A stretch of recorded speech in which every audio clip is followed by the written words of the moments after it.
Welcome back to another glorious episode of your favorite paranormal podcast, Chumming With The Spirits. We got JD with us today, OG, our friend Q, or Quinn, and me, Parachum. We kind of wanted to do another episode where we talk to someone that's not with us in the physical, over the phone. About, I was gonna say he's still alive. Yeah. Still with us, but not with us. About some of the experiences they've had, and this is someone that you have made contact with. OG knows.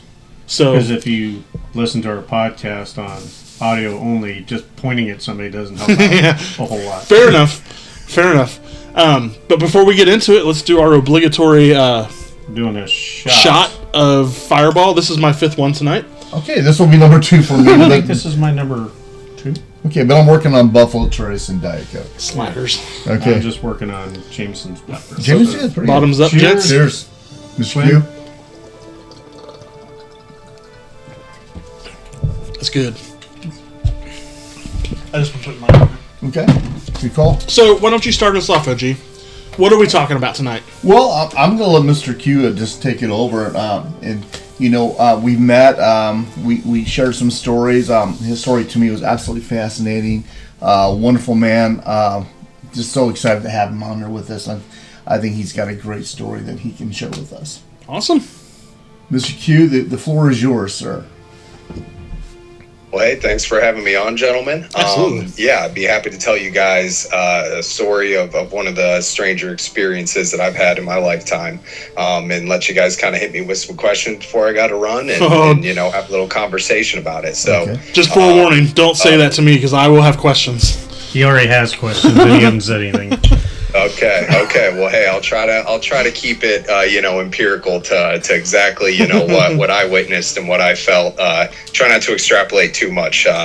But with that being said, story takes place in the basically area outside Moab, Utah. So I pulled into town with my girlfriend, and we were planning on camping in Canyonlands Park. We pull into the park. Every single camp spot is full. And they won't even let us into the park. So we're like, okay, we'll just find some other, park to go camp at. Sun's starting to set. We go pull around, and we've checked 3 different campgrounds, and they're all completely full. So we're like, all right, we'll just do some dispersed camping. I just called the state, park service, and I was like, hey, where's like a good area that I could do some dispersed camping around here? It won't be an issue. So I decided to take their advice. We're about 40 miles outside of Moab, Utah, in a pretty remote area surrounded by kind of some various level mesas and buttes. And the road is a gravel road that goes off the interstate for about 10 miles, let's say. I think it was probably about a 10-minute drive, so give or take. So we set up our tent because we see another tent kind of like up along the way a little bit. And we're like, yeah, this is a nice area. So we set up far enough away from them so that we're not going to have the same, area. But as we're setting up our tent, someone ends up walking by us, and she has her white German Shepherd dog with her, and she walks up and starts rattling off the name of all these bullet shell casings that are sitting on the ground. And we kind of turn and we're like, what the heck? Why does she know what all these bullet shell casings are? And then she tells us, oh, I'm in the military on this cross-country trip. And we're like, okay, that makes sense and why she would know all this. But I feel like kind of the lead up to this night played, a role in where our headspace was, and who knows when the strange experience beginning and ending was. So with all that being said, essentially, we go on with our day, go drive around all day, and we come back, and later that night we run into 2 more guys that are camping nearby. They both end up being ex-military as well as we're talking to them. So they're like, yeah, come on over tonight, we'll have a fire pit and we'll just sit around and talk, shoot shit, sounds good. We go over there, they've got a bottle of whiskey, and we're all drinking up and just telling stories and whatnot, and pretty remote area, talking about, how it gets this rap for a lot of paranormal experiences to be in this remote Utah Southwest area. Eventually, one of the guys shares with us that he was actually somebody that worked at the Skinwalker Ranch at a security facility, or like at a security capacity. Oh shit. And so he had done multiple different shifts while working, armed services, making sure most of the time just to keep people off of the land, just because, obviously it has a really, really long history to it, and tons of people always want to go onto the land and see what's going on and take pictures and try to have their own experience. So most of his job was just keeping people off the land, and he openly admitted that. But as the night went on, we could tell that there was more to the story, and he had some very, very strange experiences. And we were trying to get him to drink whiskey. The other military chick is always like, oh, come on, another shot, just tell us something. And, trying to get something out of him. And he's like, well, I'll share like an experience that one of the other members had at some point. I have no idea when this was. I have no idea who the other person was. But ultimately, in the living quarters that they were on when they would do these couple week shifts while working there, this man apparently looks down the hallway when a record player in the corner of the room turns on, that notoriously would turn on, of course, it sounds like, the movie reel, oh, the record player turns on in the corner, but, sometimes cliches exist for a reason. And so he looks down over at the record player, and basically there is a full suited Native American man in traditional feather and leather, like chief gear at the end of the hallway. And like, he is a security guard, like ex-military. So he rushes this person or being, I don't know what he saw, because he gets to the end of the hallway and there's nothing there. And so that was his example of the type of weird things that happen at Skinwalker Ranch. And there's many different stories. And so basically that was kind of the peak of the story we could get him to tell, because it wasn't something he experienced. It wasn't something necessarily physical. He's like, you know what, got this story shared. So we're going down to our campsite at the end of the night. It's like 3 a.m. now, and it is probably 42 degrees. And like I said, we're nowhere near any like main road and miles from the city. So we go walking down the hill to where our tent is sitting. And at one of the lower level mesas that's right above our tent, kind of this like backdrop that goes up about 30 to 40 feet. And then the road comes down over that ridge line above where our tent is. And my girlfriend and I come walking down to the tent, and all of a sudden it was kind of like, it didn't register in our minds at first how strange it was, because somebody or something was just walking along the road above our tent. And at first, all of a sudden we kind of freeze, and I look up and I'm like, what is that person out of a flashlight? It's like bipedal, looks like a human, like completely just, human shaped. Walking on two legs, arms swinging in normal unison, normal gait. It was relatively far away, but close enough that it wasn't like, oh, what is that? It's like, oh, look, there's someone walking up there. But after it kind of kept going for a moment, we just keep watching. We're like, it looks like they're wearing nothing, if barely anything, like slightly far enough away that it's like they could have been wearing like tight clothes, but you couldn't totally tell because they didn't have a light. And whatever they're wearing, though, was not warm enough for 40-degree weather. And walking through the desert, and we watch them walk all the way along the ridge line above our tent and down and into the distance and away. And so we were just kind of like frozen the whole time. We're like, why is somebody out here walking? And we really, like, honestly, at the time didn't chalk it up to like having a strange or paranormal encounter. We were just like, why is some psycho out here walking in the middle of the night? Like, that makes no sense. Like, we're thinking weird person that we're worried about coming back, like we weren't even in that headspace despite having the weird conversations around the fire before that. So the reason I say that is because, we ended up sleeping fine that night, didn't have anything else strange happen. But with that being said, looking back on the story and kind of piecing together just kind of like this like lot that almost happens and this performative nature to it, that it's like we couldn't have missed that person walking right there. And then later on, as I heard more and learned more about this kind of world of strange encounters, I learned that is often described as kind of a performative experience, and it's often described as something that kind of seems normal at first, and then all of a sudden, like, you realize like something about this is off. And so the evolution of that also being, as I learned more about Skinwalker Ranch, that a lot of people have described that have spent a substantial amount of time there, some kind of hitchhiker effect, where they've had some sort of being following them for the rest of their life. And I haven't heard like malicious stories about it, and to be honest, I'm not an expert about it. I just know I've heard it mentioned multiple times associated with the Skinwalker Ranch. So part of me is like, was that like his hitchhiker just kind of looking what was going on? Was it just randomly a human walking and like they were in a mental stupor? Who knows? But it was definitely an incredibly like chilling feeling, and like I feel like there is more to life, and you can feel it and experience it if you're willing to, and kind of open yourself to it in certain ways. Not that you're going to find it, but if it finds you, so to say. So yeah, that's kind of the story.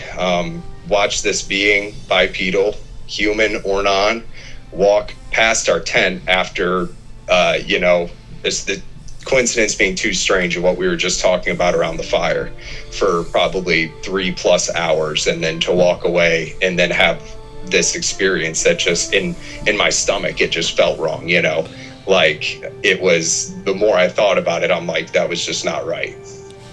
So if you don't mind me asking a couple questions, the first thing I have to ask is, if it had been, say, like a tweaker that was just off his shit out in the middle of the desert, high, naked, walking around, would you have gotten, if you had known, like, that's what it was, you wouldn't have had that same feeling of something being off or wrong, would you have?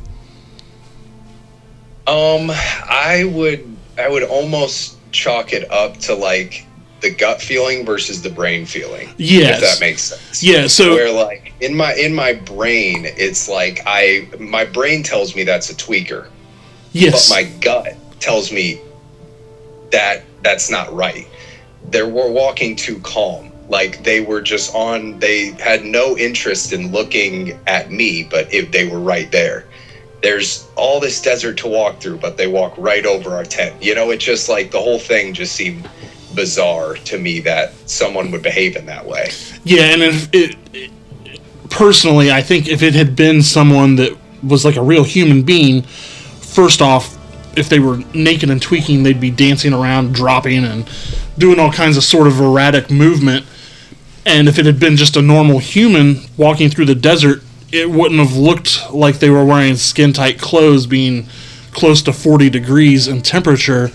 They would have been bundled up to protect themselves from the elements. It almost, to me, sounds like, I hate to say it, but maybe some sort of encounter with like a gray alien or something. That's what I thought of, and when I was talking to Quinn about it, Mr. Q, Microphone. That's exactly what I thought it was. Just the thing and how he tells the story and how everything went. It was just, to me, it chilled me. Yeah, I was just like, this is absolutely incredible, especially the area you're in, right? Yeah, because if it had been a cryptid, you would have been able to notice, even in the dark, that it was covered in some sort of fur or something like that. It would have been obvious. I don't know. It didn't make any motion to acknowledge you guys were there, did it? It just kept on walking? Yeah, it was as if we weren't there. And you guys had flashlights, right? We did not have, probably had a phone flashlight on, I bet. Yeah. Just saying, I mean, it was light enough that you could see them, but you more likely had something just in case you didn't want to trip coming back to you. Right. It's just odd, like you said, it's odd. It was a relatively bright night, yeah.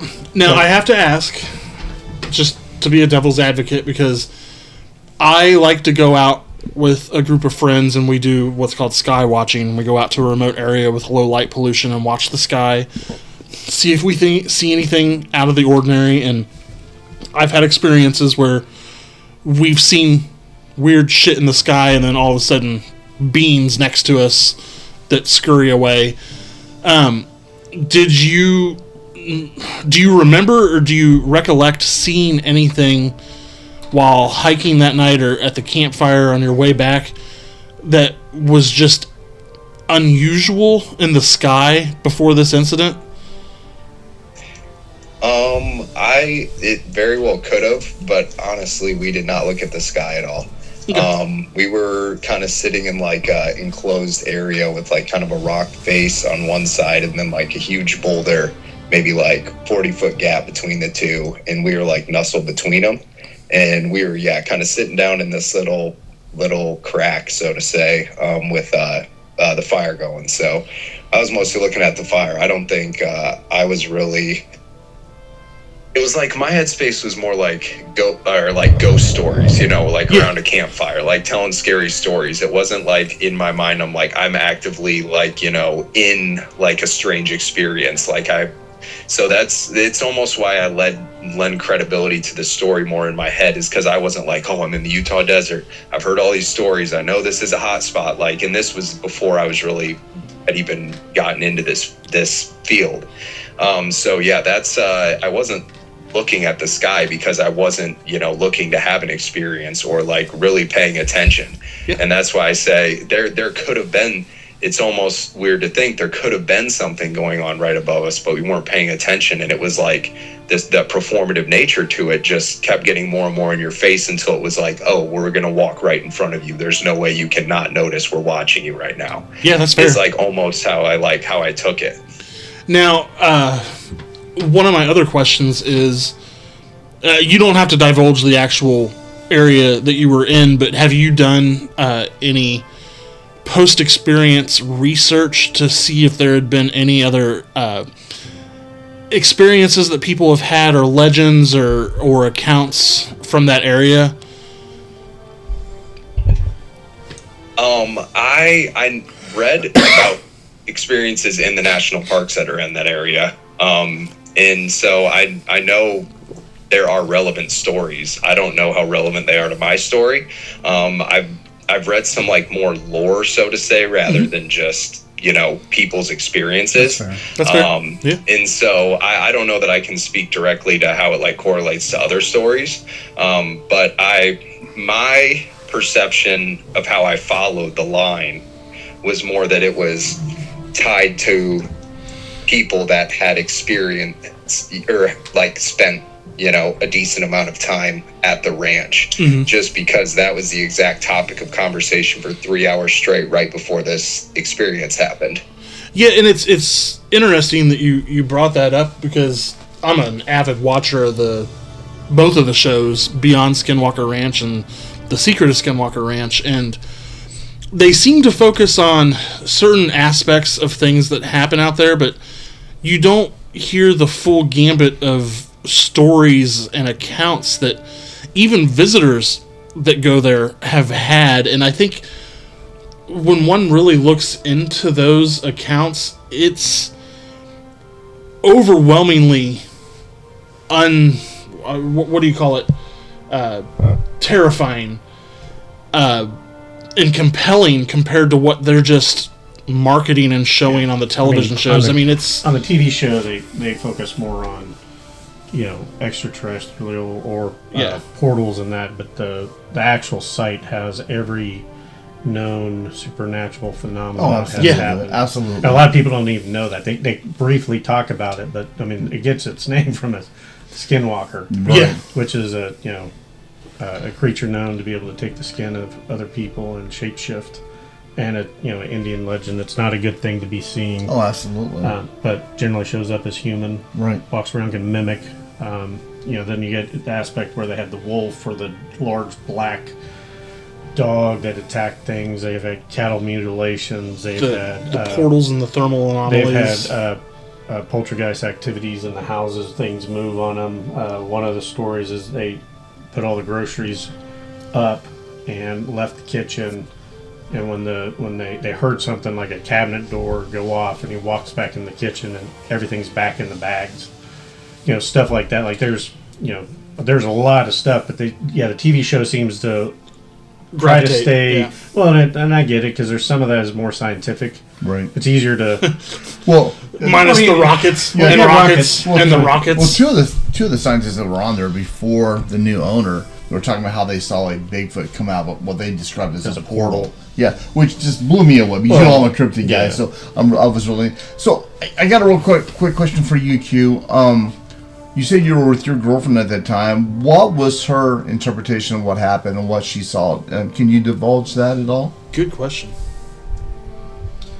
I would say she was probably like terrified just in the fact of someone else being out there for whatever reason. Because I mean, out of nowhere, like, right? You can't think of many reasons that someone would be out there. And also, she didn't camp much before she met me. I actually, and I don't know, it's like, call it what you want, call it a coincidence, but I took her camping for the first time, and I actually got struck by lightning while camping. Holy shit! So, I've had some pretty crazy camping experiences, to say the least. Well, that's question B.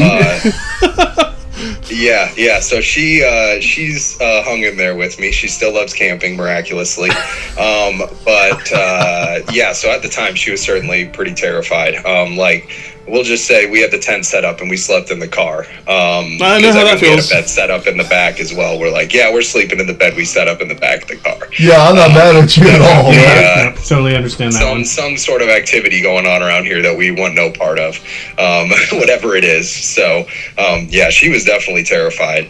And as we talk about it more, we certainly come to the same conclusion, like just the way that it, like, you would have had a jacket on at the very least if you were out here and walking around. And so it's just, we both kind of came to the same conclusion that it's like the Ghostbusters thing, like no human would do this in this way.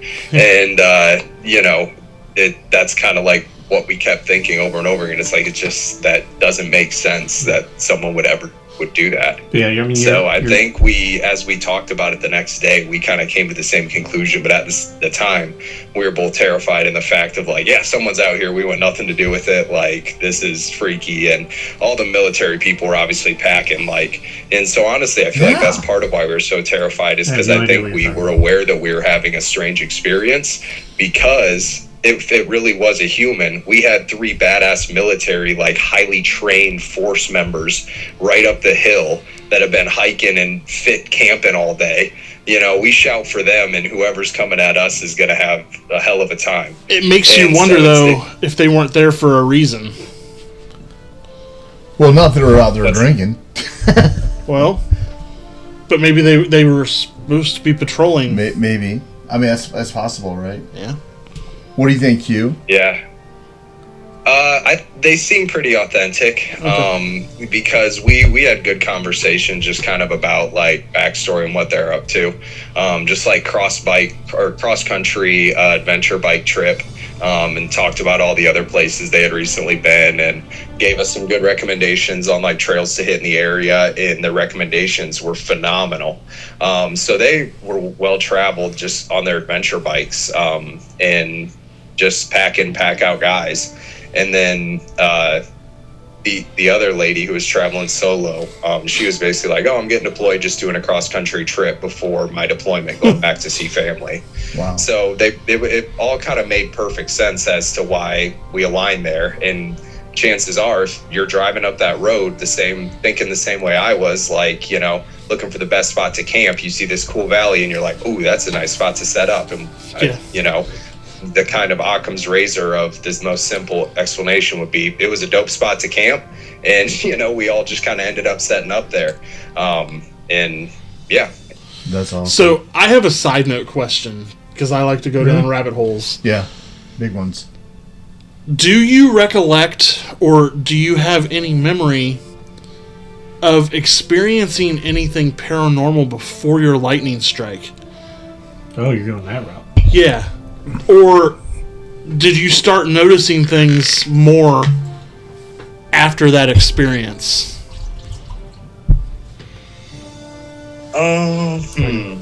That's a great question, I will say, and I've never looked at it through that lens. Thank you for saying that. Think about it. It's fine. I mean, and thank you for saying that, because these guys never give me that much credit. Well, I mean, you're basically asking, since your near-death experience with a lightning strike, have you seen ghosts? Which I'm still on my heels on that. You were hit by lightning. Yeah, no, that's I haven't got over that yet. That's fucking scary. Yeah. I'm just impressed she's still with you. That's Yeah, no shit. You know, Yeah, I've been one. I'd have been like, fuck you. Yeah, if I was dating you, I'd been like, no, we're done. you're either buying a lottery ticket or you just chalk that one up to. Wow. Yeah, you're a man among men if you can survive that for sure. Can you tell how that happened? I mean, because that's a rare occurrence. Yeah, you don't hear that. You don't hear it every day, Q. Well, at least people talking about after being hit by lightning. Usually they don't talk. Well, that guy from the the Great Outdoors, 67 times. I'm assuming that's the only time you got hit by lightning. Yeah, that was, kind of the same scenario. Dispersed camping in northern Colorado, and in the summer in Colorado, you get these storms that roll through every day from about 2 to 3 o'clock, and it'll just rain for half an hour. And other than that, it's a beautiful day. And so we just went in our tent for when that little storm rolled through, and it was not like a really mountainous area. It was gently rolling hills, and it was all forested. So, you're just kind of tucked into the woods in these rolling hills. And when I say rolling, like very gently rolling, like ridge lines, you couldn't really tell where the highest point around was. You're kind of just in the woods. And, but yeah, the storm rolled through and it nailed the tree right by the tent where we were.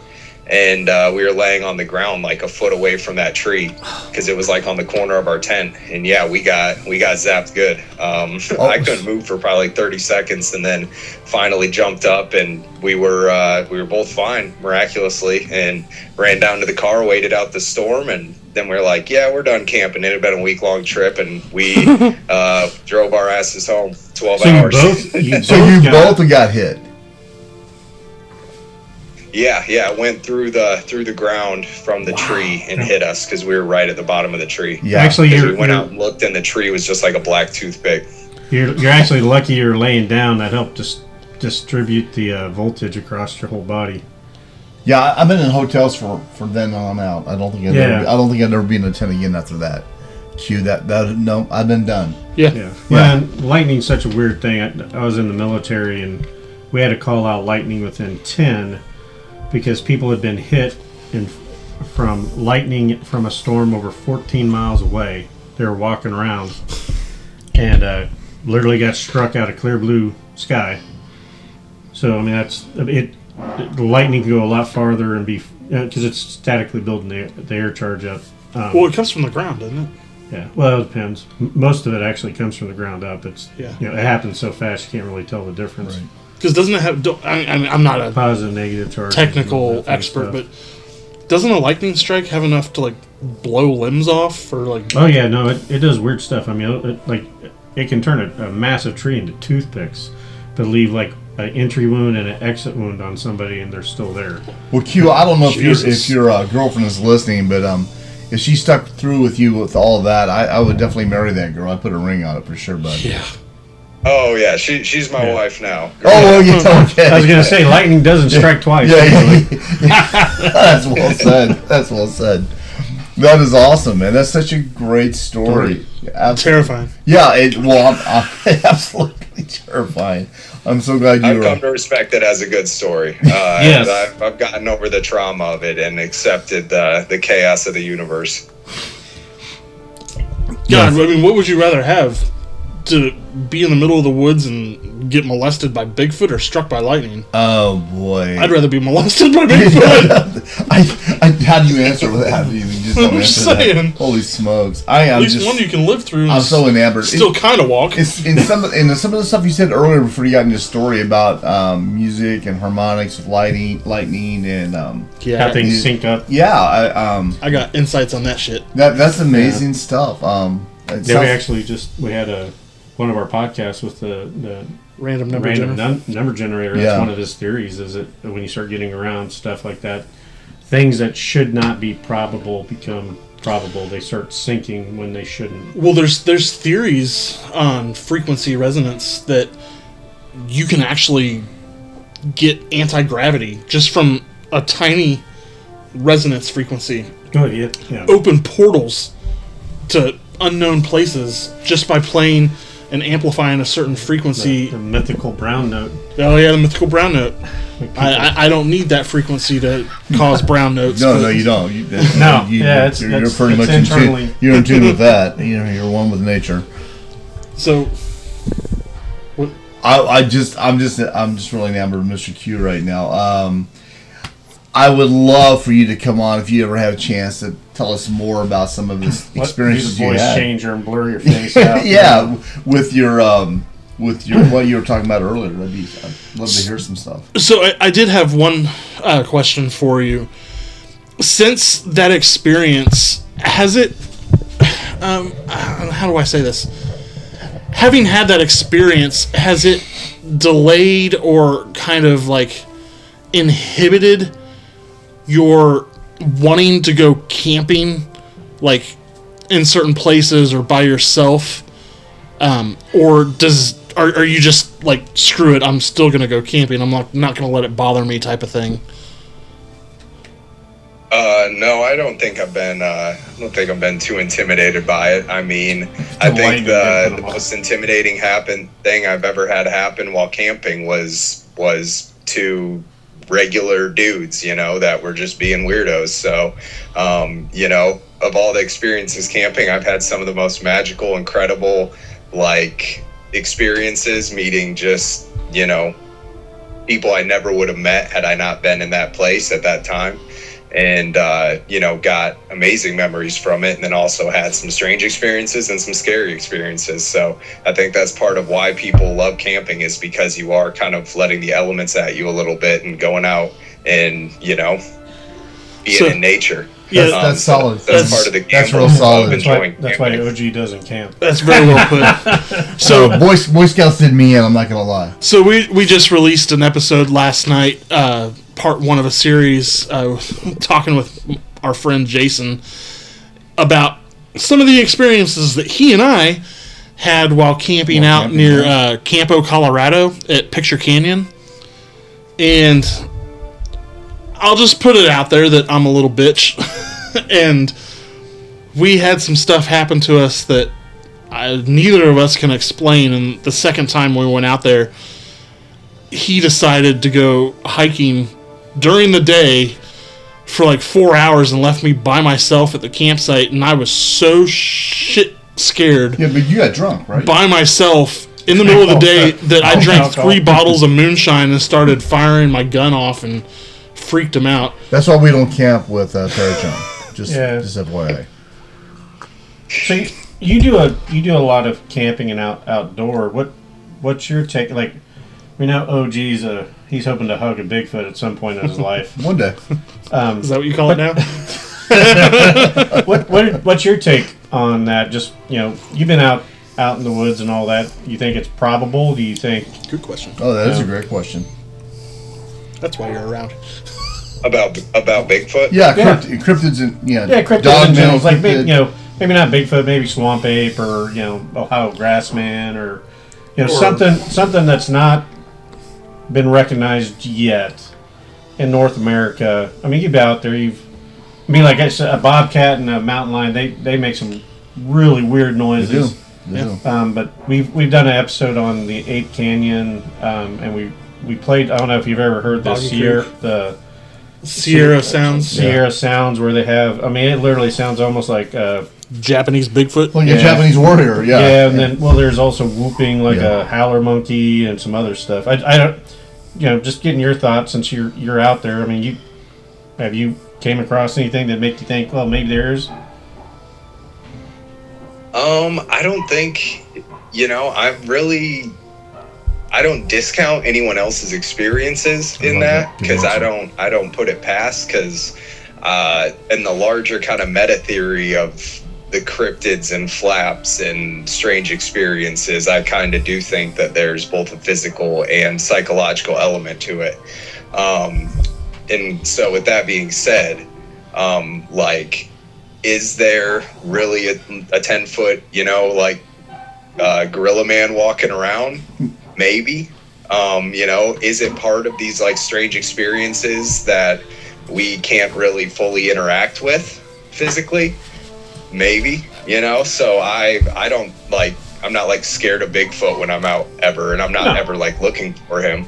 I mean, not to like, sound. He's probably not looking for you either. Yeah, so not to diminish you, Mr. Q, but after seeing someone survive lightning, I'm not messing with that person. I'm pretty much staying away from. But I mean, it's no different. You're not out there looking for grizzlies either. You don't want to come across one of those or a black bear or elk.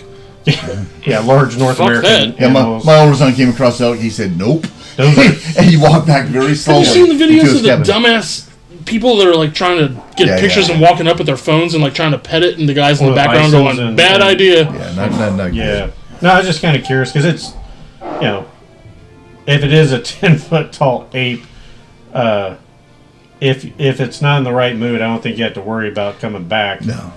Same if you come across a 1,600-pound brown bear that's not supposed to be in the area. What is your wife doing up there? That is absolutely my dog's getting into the cat food. I apologize. So, we'll have to cut that part out. That's awesome, cute man. Your story's amazing. I was chilled to the bone when I first talked to you at the conference that we met up at, if you will. Just amazing. Thank you so much for Have you told them on. about the paracons that are going on? Oh yeah.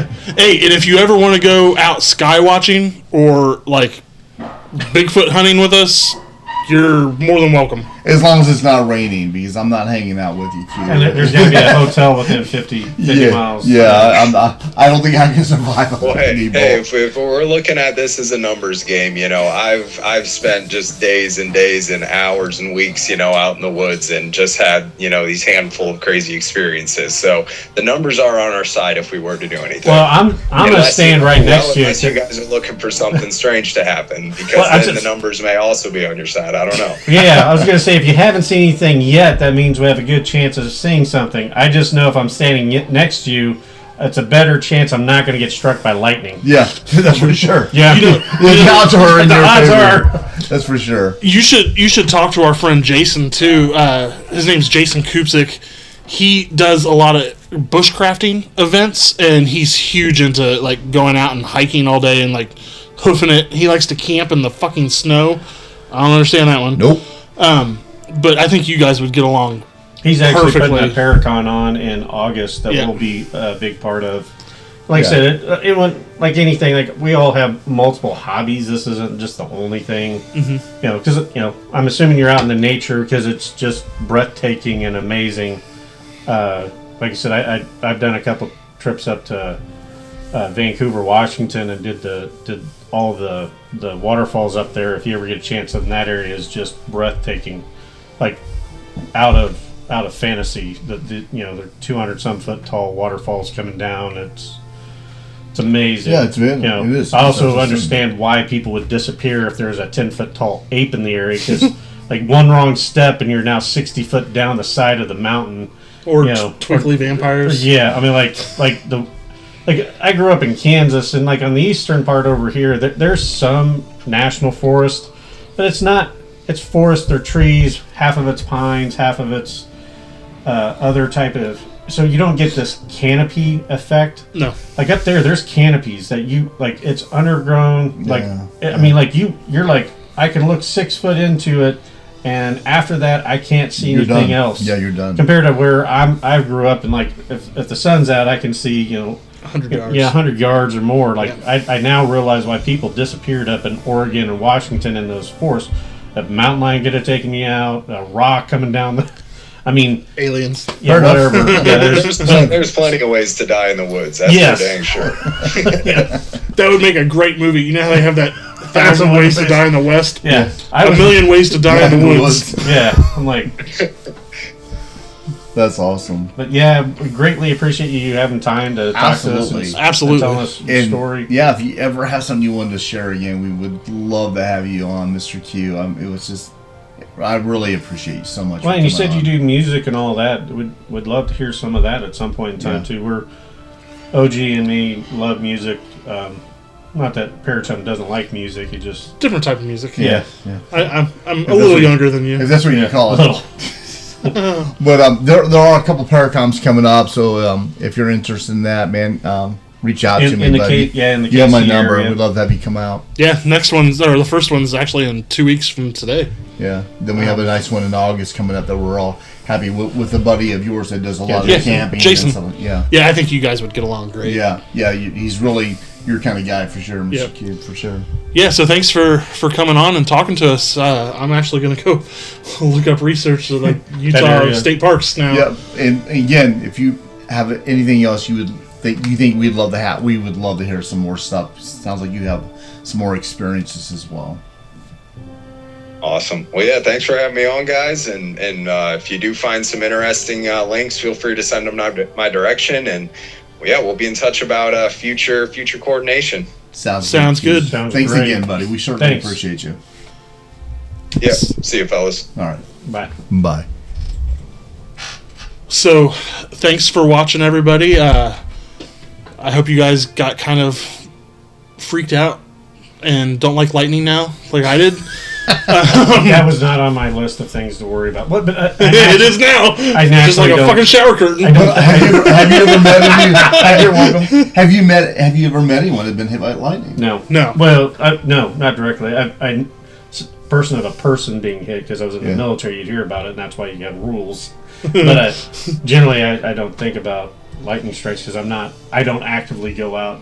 I try to make sure if I'm camping that I'm not going to get caught by it. But there's freak storms that come through, so I really wish you guys could have met Q in person like I did when we sat down and discussed when we were at our little conference, if you will, discussing stuff, discussing how we're starting up, and he was talking about what he does and his side activities that he does with music and stuff like that. Looking in his eyes when he told the story, you just knew this was legit. I mean, this happened. Every word he said rings true. And it's an atypical story of your brain's telling you, it's just normal, but something in your gut goes, something's off.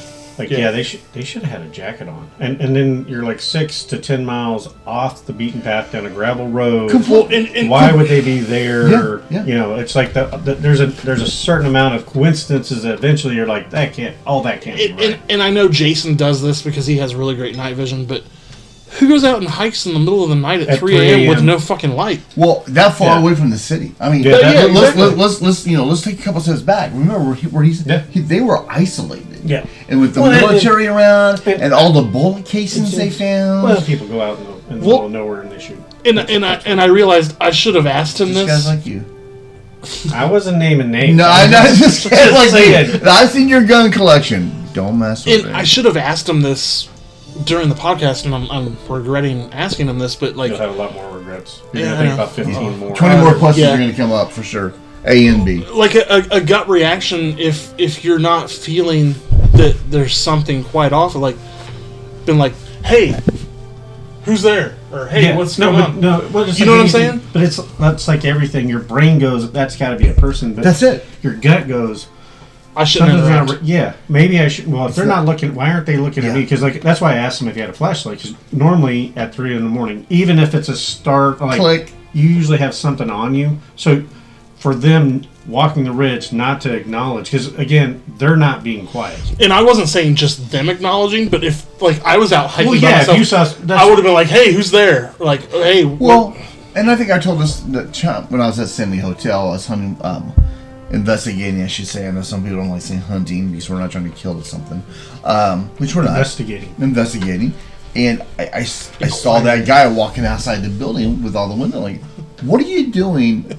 Upsetting the investigation flow. And that was my mindset. Yeah. What a jerk. And you know what? If I run into you, you and I are gonna have some problems. We're gonna have work. And then to find out, holy shit! Then you start, like we were saying, it starts coming back.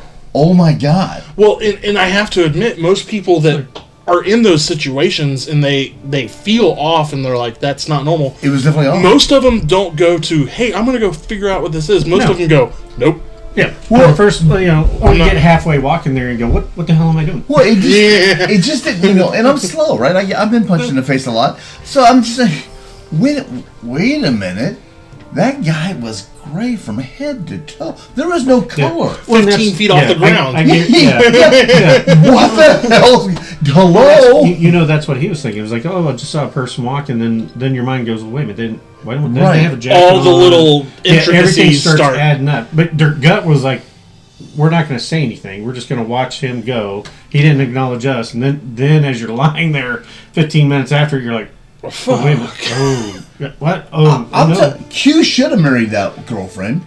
He absolutely. She got hit by lightning. She's probably Thor, and he doesn't know it. You know, she probably summoned that lightning. 99.9% of people would have been like, I'm out. Like, fuck this. And went through that. I wouldn't be going back to the 10th again. No. That lady's a keeper. You better hold on to that young lady. If I got struck by lightning, I wouldn't ever fucking go outside again. Would you ever camp with another guy again if you guys both got hit by lightning? Fuck no. No, you say nope. But if you have shadow creatures show up and start trying to probe you, he's going to say yes. Well, that's why I don't go out sky watching. Why? Well, you know, the episode's already out. We know it. But it hasn't happened with us together. No, but it happened with you and someone else. Hey, Mama didn't raise a fool. Hold on a second. I'm going to turn off my teens. So, thank you guys for watching. Wait. Okay. Before you cut him out, always dismissing the JD. And JD doesn't stand for juvenile diabetes, by the way. Or delinquent. The fuck does where did that come from? I just thought about it. I'm drinking, man. Okay. I'm chumming. Where do you think it came from? Where do you think it came from? We are chumming. And My name's Parachum, not Paracom. Well, that's yet to be determined. From my understanding, we got to buck it up. That's debatable. I've seen your laundry basket. Yeah. Your socks. So, thanks for watching this episode, everybody. I know we kind of diverged there. Yeah, at the we'll end. have to cut that last section in. No, we're going to leave it in. We're going to leave it in. We want to thank Q. Yes, absolutely. Quinn.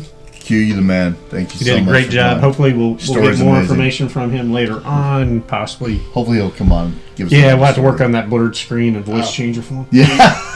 Easy peasy. Easy peasy. For sure. So, be sure to like and subscribe. Check out all of our social medias. I'll post a clip at the end of this that QR codes probably won't work. But you can at least know what we're on and search Chumming with the Spirits. So until next time. Be safe. Be safe. Appreciate you. Thank you.